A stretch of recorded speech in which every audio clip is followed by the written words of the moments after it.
Welcome back, everyone. This is Movie Theory. Thank you for joining us. I am your host, Kyle Parrish. We're going to be getting into our big Rise of Skywalker theory very soon. But first, let's take a quick look back at the past weekend film. First off, The Hunger Games. The film series where we see a despotic country send 24 kids from little states each year to go and fight to avoid a rebellion. Now, who comes up with a plan like that? Like, that's ever actually going to work? And it would never actually happen in real world. What world leader in the world would actually do that? Fair point. Alright, so the film series that both catapulted Jennifer Lawrence and archery to new heights is seeing a new lease on life. This week, the author of The Hunger Games, Suzanne Collins, announced that she is deep into writing a prequel to the best-selling books. The new story will focus on the early years after the first rebellion against the Capitol, setting it roughly around 64 years before the original. We can assume that this means we will see the very first Hunger Games, which will likely be a very rustic and brutal games compared to the highly computerized version that we've been used to seeing. With the new book, we can be pretty certain that there's going to be a new movie on the way, probably sometime between 2021 and 2022.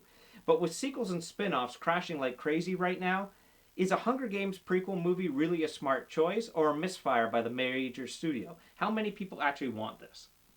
And while on the topic of sequels dying like flies right now, Godzilla, the only monster that can destroy cities and still be viewed as a hero.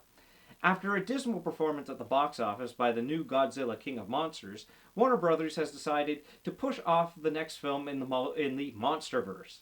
The studio believes that the extra few months will help them perfect the movie and make it live up to fan expectations. But judging by the current box office totals for King of the Monsters, I'd say those expectations are pretty low. Maybe it's because the titles of these films seem to give away the ending or the plot. I mean, it's pretty obvious in this one that Godzilla was going to win the big showdown in the movie because it does call him the King of Monsters. And spoiler, Kong vs. Godzilla might involve a big fight between a giant lizard and a giant ape. Finally, the Joker. Everyone's favorite crazy clown. Sorry, Pennywise, but you get beat by a bunch of kids. What kind of monster gets beat by a bunch of wimpy kids? Come on. Anyways, this week, the director of the new Joker film, which the film is creatively called Joker, announced that the film will be R-rated. This will be the first live-action Batman series film to get an R rating, and people are thrilled about it. The Joker is one of the most twisted villains ever written. If you're really going to explore the character, you have to go all in, and that means making a pretty terrifying movie. Both Jack Nicholson and Heath Ledger suffered from psychological issues while playing the role. It's obvious the character takes people to a dark, dark place. Looks like we're going to get a real taste of that dark place this October. And now, on a happier note, this.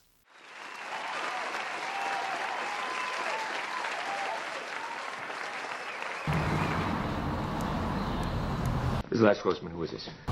It's Justin Bieber. Fuckface. First, take a big step back and literally fuck your own face! Whatever you're thinking, you better think again. Otherwise, I'm gonna have to head down there, and I will rain down an ungodly fucking firestorm upon you. You're gonna have to call the fucking United Nations and get a fucking binding resolution to keep me from fucking destroying you. I am talking scorched earth, motherfucker! I will massacre you! I will fuck you up! Did you find out who that was? Of all the stupid things Justin Bieber has done, and there's a lot of them, how wasted do you have to be to want to fight that guy? Okay, moving on. Tonight's main theory comes to us from J.J. Abrams, the director you call when your franchise needs a reboot. He is the king of reboots and secrets. Even if fans guess those secrets, J.J. will deny them, and then it turns out we were right all along. I'm talking about you, dead castaways on Lost, and John Harrison from Star Trek Into Darkness, who was clearly not Khan. My name is Khan. Now, in April, the director sent Star Wars fans around the world into a frenzy with the release of the teaser for The Rise of Skywalker. And while the new footage and title grabbed everyone's attention, it was a small audio clip at the end that really stunned everyone. No one's ever really gone.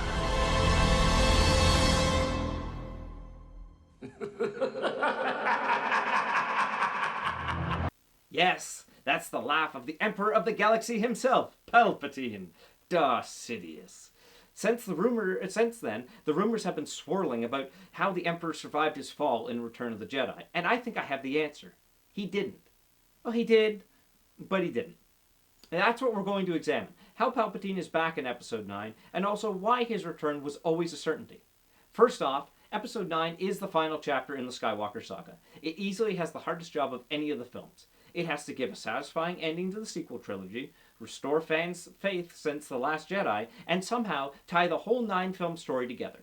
Everyone has been believing that the only way to do that is to have Anakin Skywalker or Luke Skywalker come back.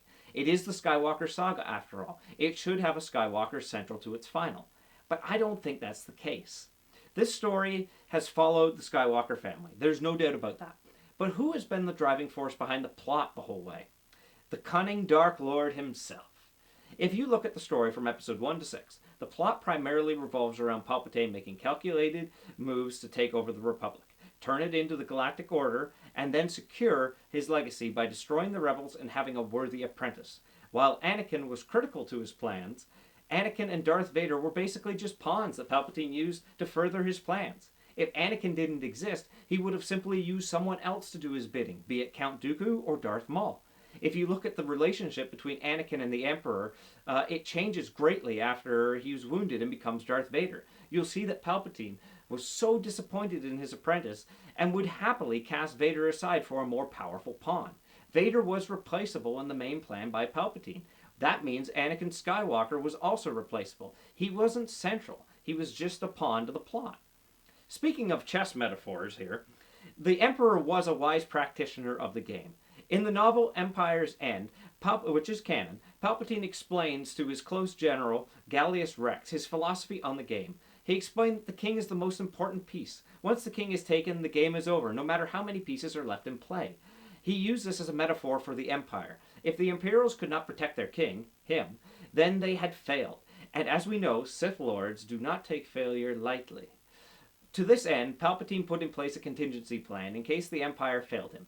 This plan involved taking the best of his men and sending them out to the unknown regions to rebuild, while the rest of the Empire was systematically destroyed in Operation Cinder. Palpatine was a master of foresight. He knew there was always a chance that he could fall. This is where we start to go into the realm of unknowns with the theories. Palpatine was obsessed with the unknown regions of space, where he believed the dark side actually originated. He spent his free time studying both the ancient Sith and the dogmatic views of the Jedi. His master, Darth Plagueis, taught him everything he knew, including how to save others from death before Palpatine killed him. But saving others from death wasn't going to help save the king, the only important piece. To this end, we can assume that Palpatine was searching for an ancient power, a way to cheat death for himself. Jedi had the ability to learn how to become Force ghosts, but the Sith couldn't. Palpatine needed a different approach. I believe that answer comes in the form of essence transference, basically a way to move a piece of your spirit into another soul or even into an object. It's a very similar thing to what Lord Voldemort did with making Horcruxes in Harry Potter. In the Darth Vader comic series, which is also canon, we see this happen with a Sith Lord called Darth Momin, who exists by possessing his helmet. Palpatine could have certainly studied that. Fast forward now to after A New Hope. Palpatine has just become aware of Luke Skywalker, who I'm sure he instantly knew was related to Anakin. With this, Palpatine also begins to see visions in the Force about what the future could hold. But what future exactly will come true, he doesn't know. Think of it like Doctor Strange in Infinity War. He sees many futures but doesn't know which one they're in until it's the end. So Palpatine prepares for all outcomes. We know he has seen his death at the hand of Luke. Vader says as much in Empire Strikes Back. Luke, you can destroy the Emperor. He has foreseen this. But by the time we come to the final Battle of Endor, we get another clue that Palpatine knowing the future, but not which one he's in. When Vader comes and tells him that Luke is on Endor, he is surprised that he didn't feel it. Then suddenly, he snaps back and says that he has foreseen Luke coming to Vader. I believe Palpatine then knew what future was in motion, the one where he was going to die. He made sure his contingency plan was then in place and ready to go. All of that was left for him was to make his move. So when Luke arrives to confront him, Palpatine demands that Luke strike him down, saying his journey towards the dark side would be complete. Assuming that Palpatine could now possess objects, I believe Luke killing him would have allowed the Emperor to latch into Luke's body and finally have a younger and more powerful apprentice, or in this case, a younger, more powerful body. Palpatine was always obsessed with having a younger and more powerful apprentice. Luke resisted, though, and Vader ended up turning and throwing his master down the shaft. That brings us to the answer of question 1. Palpatine physically did not survive the fall. Even if he did manage to somehow survive the fall, like we saw Darth Maul do after his bisection, the exploding Death Star certainly would have finished him off. But spiritually, Palpatine escaped. It's often wondered why Palpatine died so easy and didn't fight back against Vader.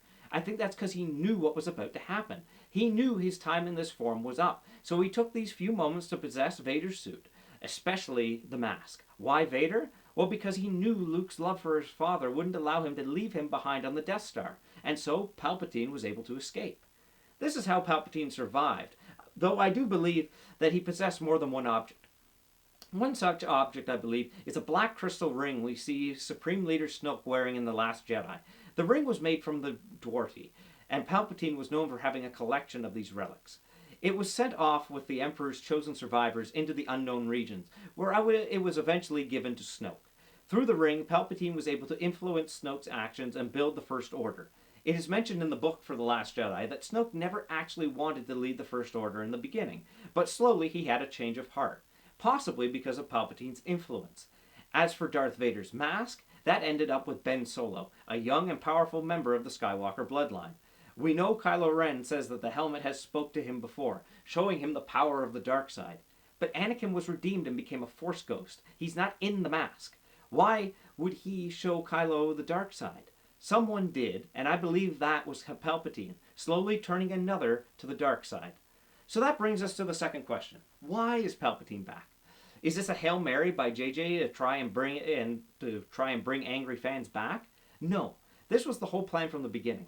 In George Lucas's original outline, the Star Wars saga was 9 films, with the Emperor being the main conflict in the 9th and final film. But let's forget George's outline, not because it's not relevant, but because George hasn't had much to do with the sequels. Different writers with their own ideas did. If we accept the theory that Palpatine did possess several objects, including Vader's mask, then we can start to see his influence through the sequel trilogy, just like you can see in the prequels. We all know in the prequels that Palpatine slowly moved the strings in influencing the war between the Republic and the Separatists, and then eventually influencing the end of the Clone Wars once it served his purpose. He slowly manipulated Anakin Skywalker to his eventual fall to the dark side, going so far as to give him visions of a future that could happen. Remember, Padme would have survived if Anakin hadn't fallen to the dark side, and his entire fall was to prevent the future vision of her death, a vision that Palpatine gave him. See, that bastard was controlling everything. Fast forward to Empire Strikes Back. Palpatine continues pulling the strings, telling Vader that Luke could join them and be a great asset. Of course, the Sith believe in the rule of 2, not 3. So Palpatine was again making a calculated move to get a stronger apprentice and get rid of the Last Jedi all on the same move. By Return of the Jedi, he's set in motion his failsafe plan in case the Empire fails him. When he takes his plunge down the shaft, his new plan begins.